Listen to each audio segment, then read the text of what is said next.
આપનું સ્વાગત છે। સુઝુકી મોટર ગુજરાત ખાતે ભારતના સૌપ્રથમ ઓટોમોબાઈલ ઇન પ્લાન્ટ રેલ્વે સાઇડિંગનું ઉદ્ઘાટન કર્યું।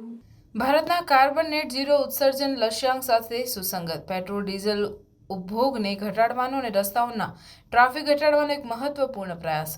માનનીય પ્રધાનમંત્રી નરેન્દ્ર મોદીએ વિડીયો કોન્ફરન્સિંગ દ્વારા મારુતિ સુઝુકી ઇન્ડિયા લિમિટેડ ની સંપૂર્ણ માલિકીની સહાયક company Suzuki motor Gujarat private limited ખાતે ભારતના સૌપ્રથમ ઓટોમોબાઈલ પ્લાન્ટમાં રેલવે સાઇડિંગનું ઉદ્ઘાટન કર્યું હતું।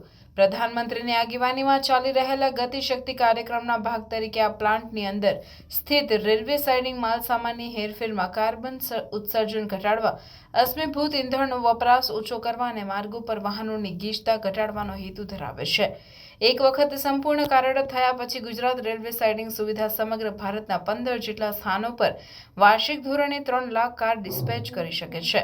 આ પ્રોજેક્ટ ગુજરાત સરકારના ગુજરાત રેલ ઇન્ફ્રાસ્ટ્રક્ચર ડેવલપમેન્ટ અને ભારતીય રેલવેના સહકારમાં ગુજરાત ઔદ્યોગિક વિકાસ નિગમ તથા MSIL સાથે ભાગીદારીમાં વિકસાવવામાં આવ્યો છે।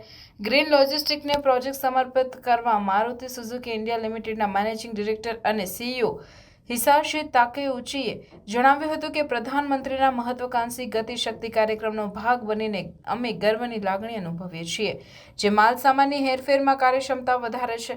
આજે એક મહત્વપૂર્ણ સીમાચિહ્ન હાંસલ કરવામાં આવ્યું છે કારણ કે અમે પોતાના ઉત્પાદન પ્લાન્ટ રેલવે સાઇડિંગ સુવિધા ધરાવતી ભારતની પ્રથમ ઓટોમોબાઈલ કંપની બની ગયા છે।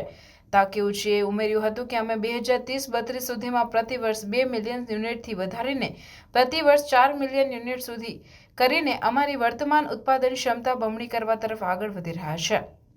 ત્યારે રેલવે મારફતે વાહનોની હેરફેર તેમાં ખૂબ જ મદદરૂપ સાબિત થશે। આ ઇન પ્લાન્ટ રેલવે સુવિધા ટકાઉ મોબિલિટીની સુવિધા પ્રત્યે અમારી કટિબદ્ધતા વધુ દ્રઢ બનાવે છે।